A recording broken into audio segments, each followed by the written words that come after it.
Hello, bonjour et bienvenue dans cette nouvelle vidéo dans laquelle nous allons poursuivre ici ce troisième TP consacré ici à l'apprentissage ici de React. Dans la vidéo précédente, on avait réussi à mettre en place ici les bases ici de ce troisième TP. On avait découpé tout sous forme de composants. Et dans celle qu'on va vouloir faire aujourd'hui, on va vouloir s'attaquer ici au premier volet tout en partant du haut. On va vouloir maintenant s'intéresser ici à la barre de recherche. Donc ce qu'on va vouloir faire, c'est donc qu'on va vouloir rechercher ici un animal. On va taper ici le nom d'un animal et on va mettre en place ici un système de filtres. Donc, pour faire cette fonctionnalité, c'est parti, on se retrouve directement dans le code. Et là, je vais réduire ici pour qu'on puisse travailler ici sur le page container directement. Et au niveau ici de la fonction page container, je vais créer ici une nouvelle constante qui va contenir ici ma variable de recherche. Donc là, je peux créer une nouvelle constante que je vais appeler search. Et là, vous savez le faire, je vais créer sa fonction de mise à jour qui va s'appeler setSearch. Et là, elle va être égale ici à un useState. Et par défaut, on dira qu'on n'aura rien à rechercher. On aura ici une chaîne de caractères vide qui sera ici la recherche. Ensuite, ce qu'on va faire, c'est que là, on va venir créer une nouvelle fonction qui va se permettre ici de gérer ici la recherche. Donc là, on peut créer la constante qu'on va appeler handle search. Donc là, elle aura pour but de gérer ici la recherche. Et cette fonction, elle prendra peut-être un paramètre qui sera le mot que l'utilisateur aura tapé. Donc ça sera ici search. Ou alors on pourra dire search text, qui sera le mot que l'utilisateur aura tapé. Et ensuite, ce qu'on va faire, c'est que là, on va mettre à jour la variable setSearch qui permet de mettre à jour la variable search. On va lui dire qu'elle doit prendre ici la valeur de search test. Ensuite, ce qu'on va faire, puisqu'on a ici une variable qui permet de mettre à jour ici les animaux, et au niveau ici au niveau des fichiers mock, si on a ici data animal et qu'on scrolle jusqu'au bas, vous allez voir que j'ai déjà préparé ici une fonction que j'ai appelée search data.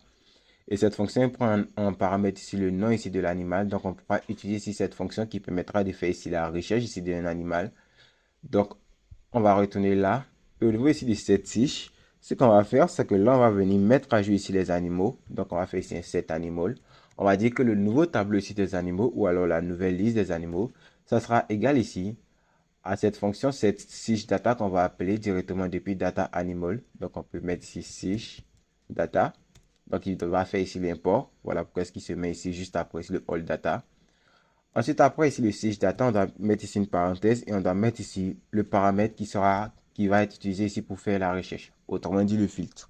Et ici, dans notre cas, le filtre ici, c'est siège texte. Donc, maintenant que ça c'est fait, on a réussi à mettre en place ici la logique qui permettra ici de faire ici la recherche. Mais si on se rend au niveau de notre navigateur et qu'on saisit n'importe quoi, ça ne fera rien. Et pourquoi est-ce que ça ne fait rien? Parce qu'on n'a pas branché ici cette zone de recherche ici avec ici notre logique. Donc, c'est ce qu'on va faire maintenant. On va se rendre ici au niveau ici de la composante. On a vu qu'on rendait tout ici avec la composante sich. Oui, ou alors une composante qu'on avait appelée sich.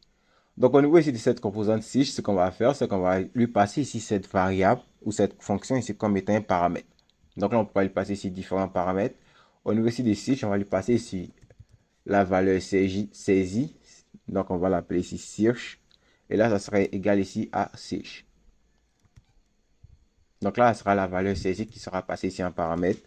Ensuite, ici, on va lui envoyer ici la variable underSearch qu'on va lui passer sous forme de paramètre pour qu'on puisse l'utiliser ici depuis cette composante.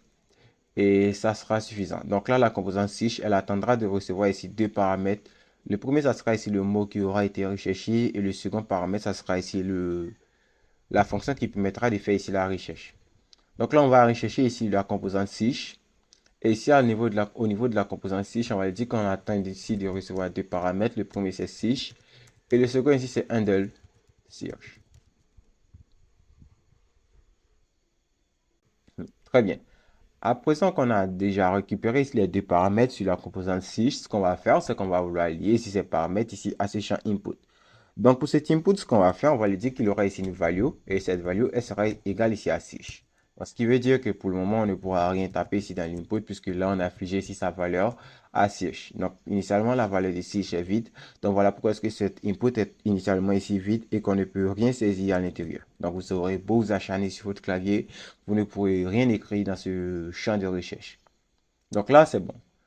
Ensuite, ce qu'on va faire, donc là encore une fois, c'est un champ contrôlé. J'en ai déjà parlé dans une vidéo précédente. Et ce qu'on va faire ensuite, si on veut permettre ici la modification, on va ici utiliser ici l'élément onChange.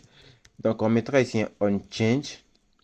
Et ici, pour ce onChange, on va utiliser ici le handle siege qu'on a défini, puisque lui, il provient ici du parent. Donc, onChange, on va appeler ici ce handle siege.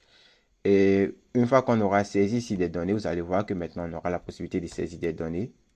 Donc, vous allez voir, si on saisit des données, il met ici object, object. Mais on voit qu'on a la possibilité ici de saisir des données. Donc, je me dis que là, si on passe ici le handle change, on peut lui dire que on a ici le handle siege. Donc là, si on lui passe ici le handle siege directement, on ne pourra pas ici faire la modification directement. Donc, je me dis que là, je vais créer une nouvelle fonction que je vais appeler handle change. Donc, handle change, ça sera ici la fonction qui va se charger ici de faire ici une recherche locale. Donc, de récupérer ici la valeur de la recherche plutôt. Et ici, plutôt que d'appeler handle siege directement ici, on va appeler ici le handle change. Puisque ce handle change, il aura pour mission ici de récupérer ici les valeurs que l'utilisateur aura saisies.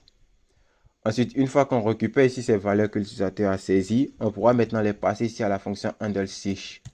Et là, maintenant, on pourra ici lui passer le e.target.value. Ou alors, on peut dire tout simplement, on va créer ici une variable qui sera ça sera typing text, qui sera ici le test qui est en train d'être saisi ou le test qui est saisi. Et là, on le passera sous forme de paramètres ici à handle siege. Et puisque handle siege est défini au niveau ici du parent et qu'il appelle ici la fonction setSiege, set animal qui est la fonction siege data, alors ici la recherche se fera automatiquement. Donc là, si on fait ce qu'on enregistre, on retourne dans siege.js la composante pour que je vérifie si tout fonctionne correctement. Si on fait ce qu'on enregistre, qu'on retourne ici sur notre navigateur, qu'on rafraîchit, on aura tout qui apparaîtra et cette fois-ci on tape ici lion. Si on tape ici lion, on voit qu'on aura ici le lion qui apparaîtra. Et ici au niveau ici de data animal, on voit qu'ici on a ici le set siege. Et là, le siege n'est pas totalement ici réel, on va dire. Il faut taper ici le nom direct, le nom complet ici de l'animal pour avoir ici l'animal correspondant. On n'a pas créé ici une barre de recherche qui se base ici sur les correspondances pour savoir si il y a un début de mot qui match avec le LI pour lion ou tout. Donc, il faut saisir ici tout ce qui concerne ici le nom de l'animal pour pouvoir le retrouver.